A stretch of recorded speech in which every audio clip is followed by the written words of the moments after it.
જંબુસર તાલુકાના કાવી ગામના ગૌરવવંતા ઇતિહાસ અને અસ્મિતાની ઝાંખી કરાવતો ગ્રંથ કાવી ગામનો ઇતિહાસ કપોલ કલ્પનાથી સત્ય સુધી ના લેખક ડૉક્ટર ઇસ્માઇલ મુસા ભાણા, જેઓ MA MPhil PhD કરી છે, શિક્ષણ ક્ષેત્રે અનેક એવોર્ડ વિજેતા અને જંબુસર જેમ શાહ આર્ટ્સ એન્ડ કોમર્સ કોલેજના આચાર્ય તરીકે ફરજ બજાવી હતી. તેઓએ સાહિત્યિક રૂયાના કાવ્યસંગ્રહ રાતી કૃદસીની રચનાઓ કરી છે.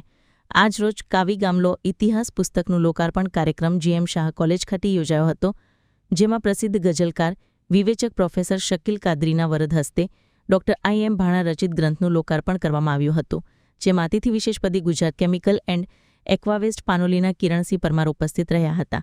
કાર્યક્રમનો પ્રારંભ પ્રાર્થના થકી કરાયો. ઉપસ્થિતોનું પુષ્પગુચ્છ આપી સન્માનિત કરાયા અને ગ્રંથનું લોકાર્પણ કરવામાં આવ્યું હતું. આ પ્રસંગે લેખક ડૉક્ટર IM ભાણાને કાવી ગામનો ઇતિહાસ જાજરમાન ગ્રંથને લોકાર્પણ કરવા બદલ શુભકામનાઓ પાઠવી હતી.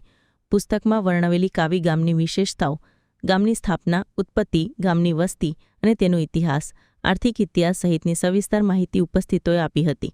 લેખક ડૉક્ટર IM ભાણાએ આ પુસ્તક 6 વર્ષના સમયગાળામાં પૂર્ણ કરેલ છે. તે સમય દરમિયાન પડેલ મુશ્કેલીઓ જણાવી, કાવીનો ઇતિહાસ વર્ણવી, કાવ્યે ખૂબ જ ચઢાવ ઉતાર જોયા છે. ગામની વિવિધ સ્થળોની વાત કરી આ પુસ્તક અંગે વિશેષ છણાવટ સાથે સમજાવ્યું હતું તથા યોગેશ કુમાર લક્ષ્મીશંકર દવે, વસીમભાઈ પટેલે આ કામમાં મદદ કરી આ સહિત નામી અનામી વ્યક્તિનો આભાર વ્યક્ત કર્યો હતો.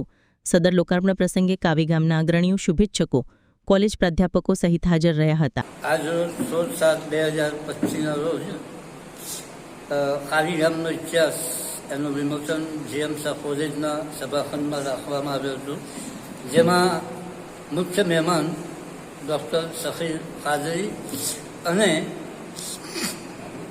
કિરણસિંહ પરમાર હાજર રહ્યા હતા અતિથિ વિશેષ પદે.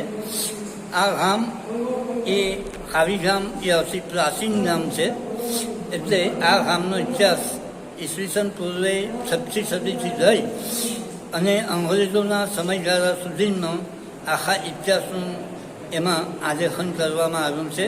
તેમાં વસ્તી વિવિધ જ્ઞાતિઓનો ઇતિહાસ સાથે રાજાઓ દ્વારા અહીંયાના ખપીર બ્રાહ્મણોને જે દાન આપવામાં આવેલા એ દાનપત્રો, ઐતિહાસિક શિલાલેખો અને ત્યાંથી મળેલા માતૃકાઓ, શિલાલેખો, આ બધાનું આલેખન આ ગ્રંથમાં કરવામાં આવ્યું છે.